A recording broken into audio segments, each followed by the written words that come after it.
Update berita UFC yang menarik untuk diikuti. Berita pertama datang dari event UFC 329 yang rumornya sangat masif bahwa event International Fight Week tersebut akan di-headlinei oleh Conor McGregor versus Max Holloway.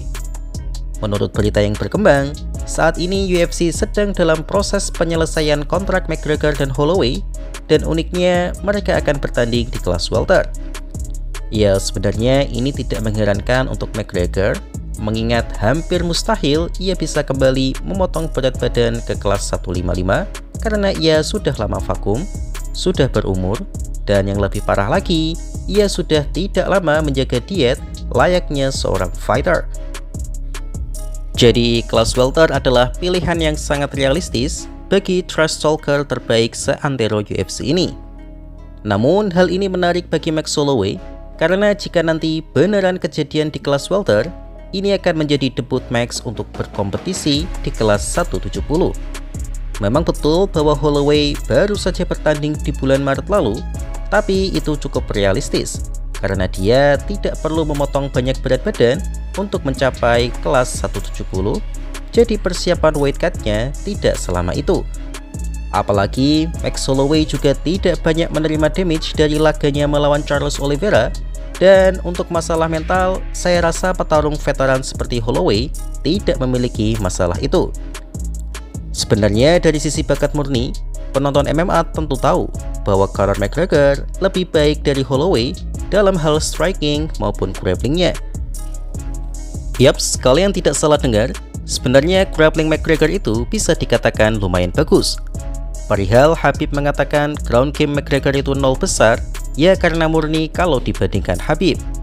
Max Holloway pun juga pasti bakal diayam-ayamin Khabib kalau beradu grappling. Dan itu sudah ditunjukkannya di pertandingan mereka yang pertama. Tapi masalahnya, ketidakaktifannya McGregor selama ini pasti akan mempengaruhi performanya, dan memang Holloway yang masih aktif bertanding sangat layak untuk menjadi unggulan. Lalu apakah McGregor akan berhasil comeback dan merebut kembali sisa-sisa kejayaannya dulu?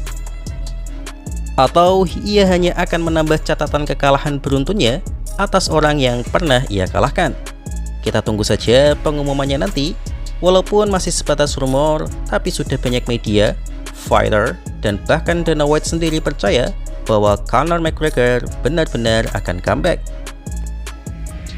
Well, ternyata udah diumumin pagi ini sih, setelah saya buat rekamannya. Jadi langsung saja saya update informasinya bahwa Dana White secara resmi telah mengumumkan laga tersebut. Ya, walaupun ini sumpah Dana White tampak males banget sih ngumuminnya. Masa ngumumin comebacknya McGregor lewat cara seperti ini? Kita bahas di video terpisah.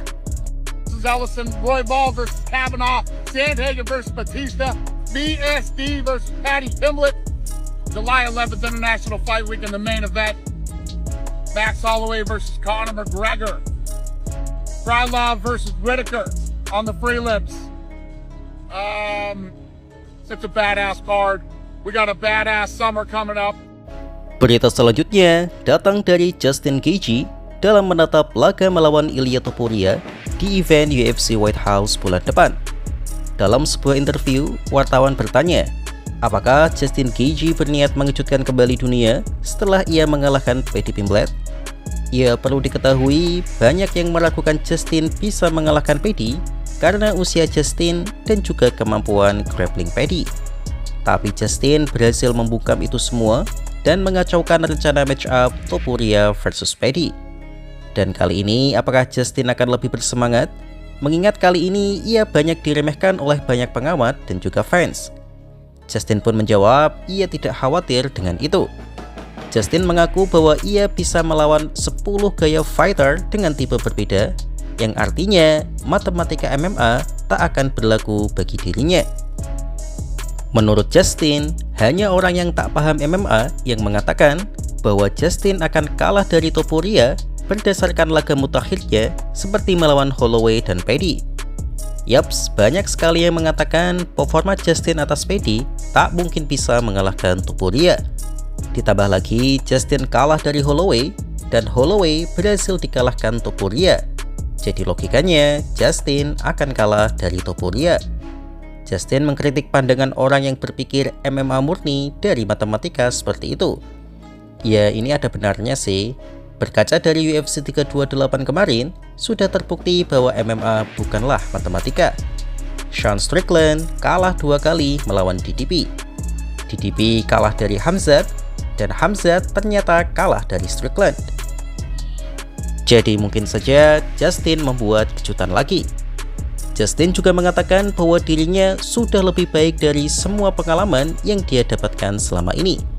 Mungkin tidak dengan kondisi fisik dan kecepatannya, tapi dalam hal mentalitas dan kedewasaan, Justin 100% yakin bahwa ia adalah fighter yang lebih baik daripada Justin Gaethje era dulu.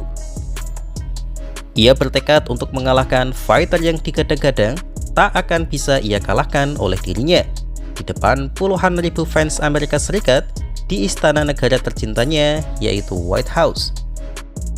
You're coming off a big win here, obviously, against Paddy Pimblett. It's a win that kind of, especially from your upcoming opponent, is kind of compared it to a bar brawl. I have the ability to fight 10 different fights. That's why MMA math doesn't work. If he thinks that he's going to get that guy, then he's crazy. If he wants to go back and watch the Max Holloway fight, if he's going to get that guy, he's crazy. I am who I am today because of those experiences, and I will be better for it, and I am better for it. When I began, if you told me that it was going to be the culmination of events would lead to me fighting on the Wild Sauna versus a guy that is considered unbeatable, I would be so proud of myself and so happy that I am here. Memang betul bahwa Justin Gaethje sangat diremehkan dalam match up kali ini. Padahal sebenarnya meskipun sangat tipis, tapi Justin juga punya peluang menang.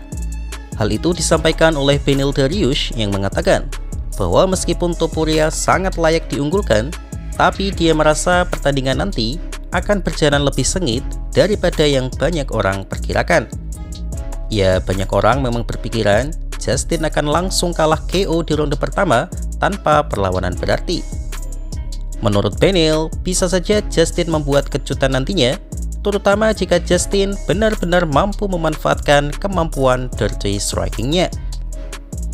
Dirty striking di sini adalah kemampuan brawling Justin yang bergerak di luar pola serangan striking dan murni mengandalkan insting untuk menyerang lawan.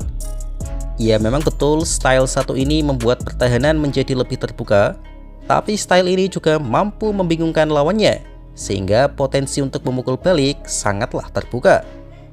Beneil menyoroti bahwa Justin berhasil menang atas Fiziev dan Poirier dengan stylenya itu. Fiziev lebih cepat dari Justin, dan boxing Poirier lebih rapi dari Justin. Tapi dengan kemampuan dirty striking-nya itu, Justin bisa mengalahkan mereka berdua. Ya, ini masuk akal sih. Kalau Justin bermain rapi melawan Topuria, kemungkinan menangnya memang sangat-sangat tipis karena Topuria jauh lebih rapi dari Justin. Topuria sudah dikenal sebagai MMA boxer yang sangat rapi, terutama dengan kombinasi dua-tiganya. Jadi Beneil berpikir satu-satunya peluang Justin menang adalah berani mengambil resiko dengan brawling yang melibatkan tendangan dan pukulan. Tapi pertanyaannya adalah, apakah benar Justin Gaethje masih mampu melakukan itu di usianya yang sekarang? Justin mampu melakukan itu di masa jayanya karena rahang dan tubuhnya masih sangat kokoh. Tapi sekarang ini, tubuhnya hanyalah sisa dari kerusakan yang ia derita sejauh ini. Ya, sebagai fans Justin, saya berharap semoga Justin tampil baik saja nanti. Menang atau kalah, itu urusan nanti. Yang pasti, Justin Gaethje tetaplah di highlight, mau itu menang ataupun kalah. Jadi, bagaimana menurut kalian? But you can't just completely count Justin Gaethje out, right? Like, he's got nothing to lose. You can't lose any worse than Max and Charles did. So, like, he can go out there and catch Ilya. The fight might be closer than people expect. Because Justin's so good at, like, a dirty style of striking, it throws good strikers off. Like, look at his fight with Rafael Fiziev. Because Justin Gaethje is able to make you fall into his fight. It may look ugly to you, but that's how Justin wants to fight. I think he could possibly do it with Ilya as well.